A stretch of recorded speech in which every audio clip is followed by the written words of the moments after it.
Assalamualaikum warahmatullahi wabarakatuh. Waalaikumsalam warahmatullahi wabarakatuh.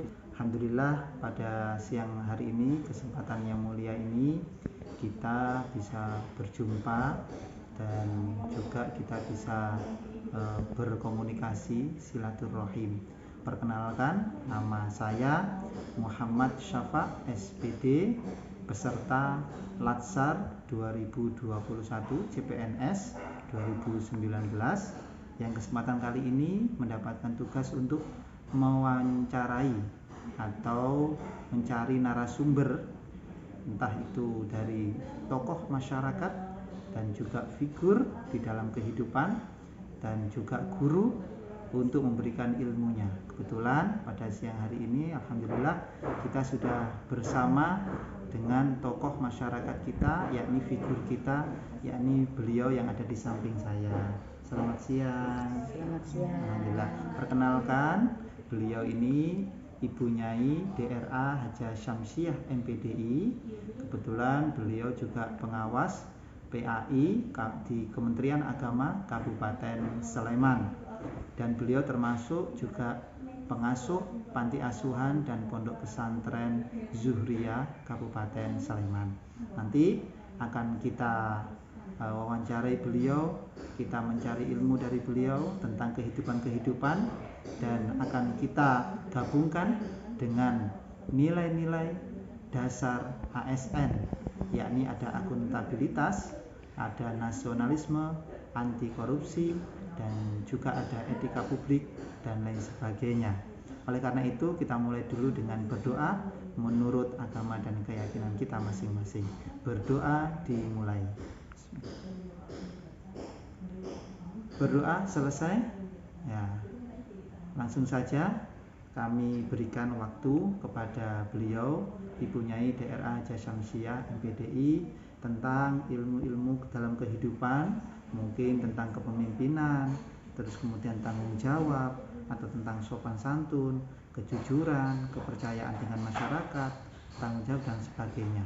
Mungkin kita langsung saja kepada beliau, waktu dan tempat kami persilakan. Monggo. Terima kasih atas waktu yang diberikan kepada saya.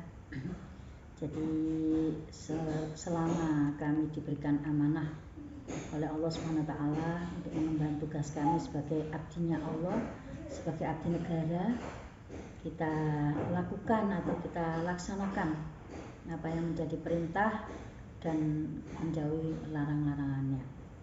Saya dalam segi apa dulu yang akan ditanyakan? Iya, mungkin dari segi akuntabilitas, yakni mungkin kepemimpinan, bagaimana kita memimpin baik itu diri kita maupun memimpin masyarakat, apalagi ini di pondok pesantren yang sangat luar biasa, banyak mayoritas anak-anak dan juga mayoritas masyarakat, mungkin dari kepemimpinan dan juga kepercayaan dengan masyarakat dan juga tanggung jawab kita.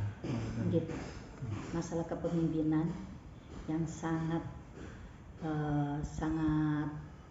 pokok ya, artinya yang sangat utama adalah figur seorang itu adalah memberikan guru. Namanya guru kan ya iso digugu, iso ditiru, ya akhlak mulianya, terus ya mempunyai pengaruh dan bisa memberikan pengaruh kepada siapapun yang kita hadapi. Jadi cara-cara pemimpin yang bisa dianut kan kita bisa memberikan pengaruh.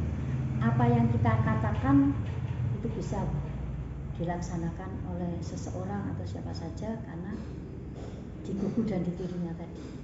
Nah, itu kita bisa dikatakan pemimpin kalau bisa digugu dan bisa ditiru.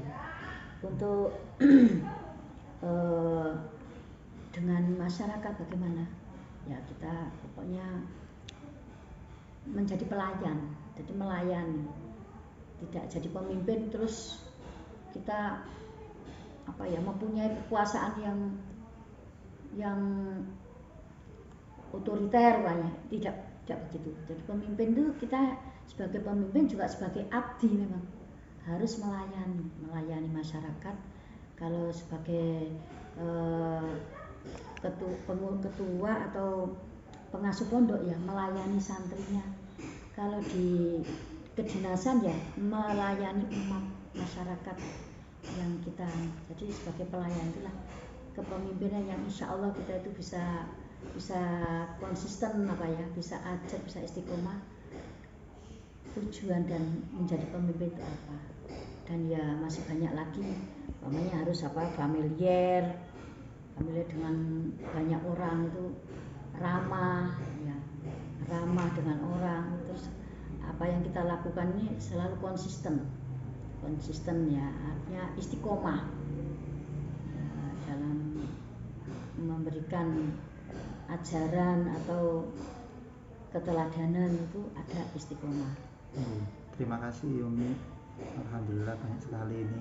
Mungkin ada lagi yang akan kami sampaikan tentang seandainya kejujuran, mungkin kejujuran, nilai-nilai apa saja yang bisa diterapkan mungkin dari kehidupan Umi untuk memberi pelajaran tentang kejujuran, baik itu diri sendiri maupun kepada orang lain, mungkin kepada santri juga dan lain sebagainya, untuk agar supaya mencetak generasi yang jujur dan nanti kalau dia menjadi pejabat atau menjadi abdi negara agar dia tidak korupsi, mungkin gitu.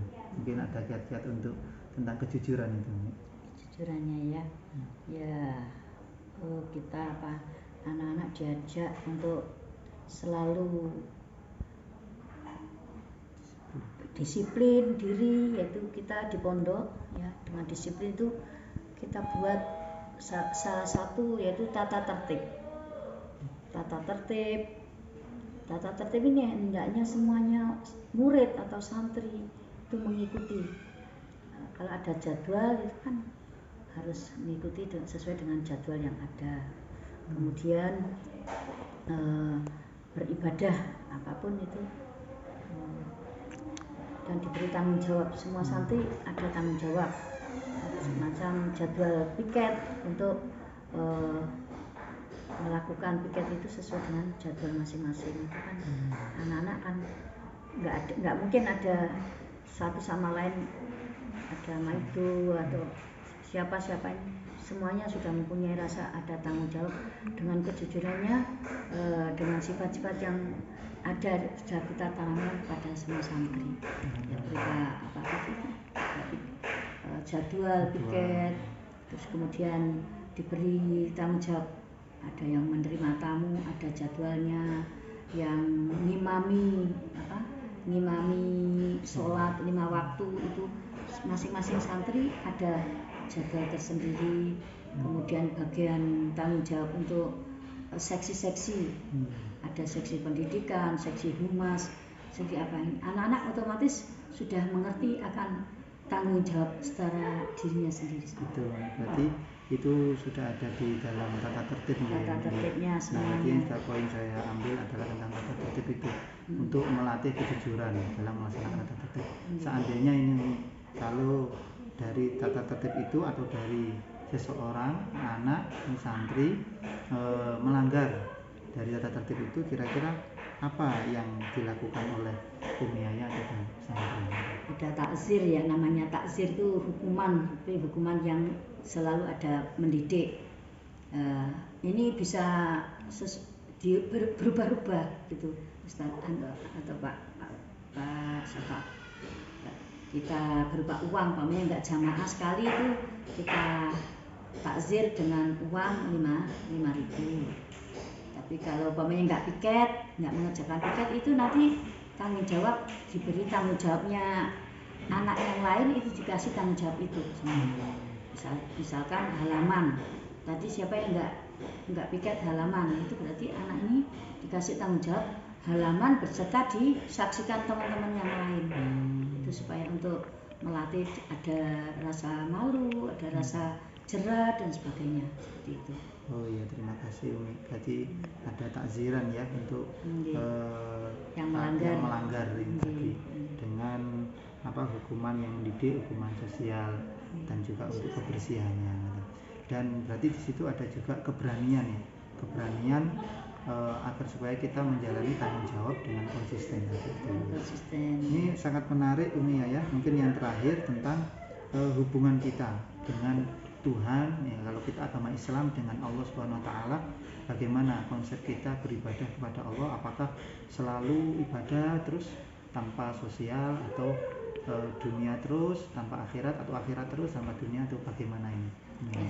Kalau di pondok pesantren Zuhriah ini sejak awal, sejak mulai kita niat menciptakan atau mendirikan pondok ini, memang kita termasuk implementasi daripada kewajiban kita sebagai hablum minallah wa hablum minannas, atau horizontal dan vertikal dan horizontal.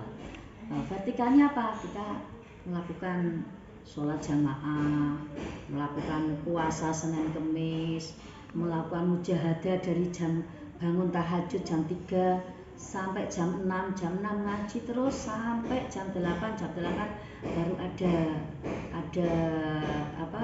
kebersihan, kemudian acara lagi secara spiritual, itu namanya dalam bentuk mujahadah dengan zikir-zikir istiqomah.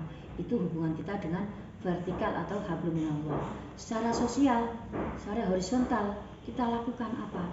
Anak-anak kita dari Pondok Pesantren Zuhriah itu kan mengampu anak yatim piatu, anak-anak duafa, terus dengan masyarakat sekitarnya, masyarakat yang tidak mampu juga, ini kita bantu meringankan beban mereka dalam segi pendidikannya, dalam segi keagamaannya. Misalnya umpamanya ada lingkungan kita yang tidak sehat, umpamanya peminum, itu kita ramah dengan lingkungan, sehingga peminum bisa menjadi sadar dan mau simpatik dengan pondok pesantren.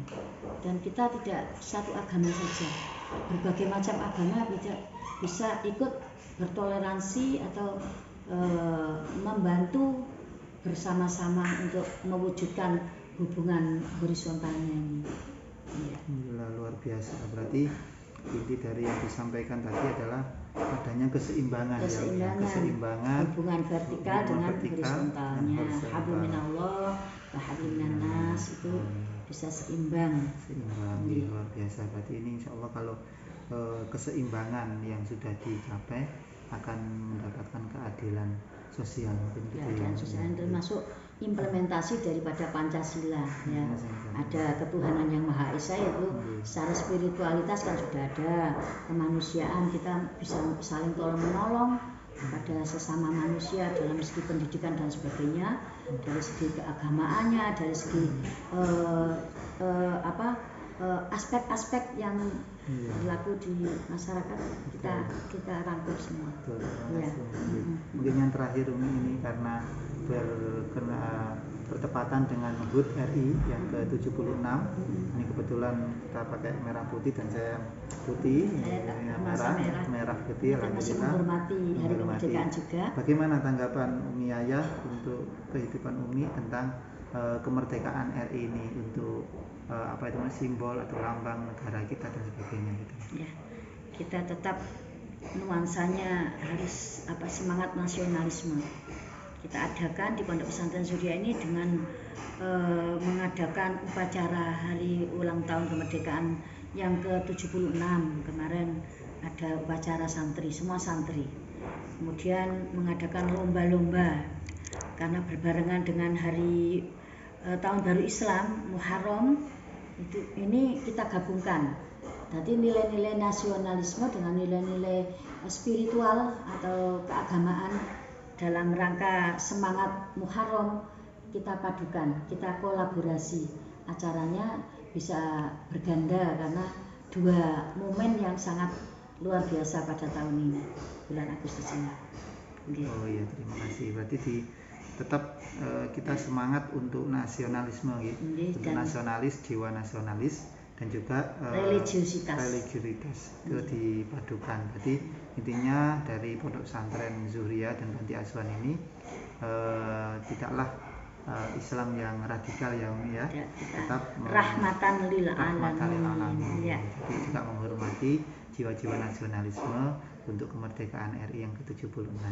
Mungkin demikian Umi ya untuk wawancara kita pada siang hari ini, dan terima kasih banyak ilmu-ilmu yang kita dapatkan. Semoga yang disampaikan oleh Umi Yaya ini dapat bermanfaat untuk kita semuanya, baik bermanfaat di dunia maupun sampai bermanfaat di akhirat. Sukses untuk kita semua, khususnya untuk Pak Safa. Amin. Terima kasih.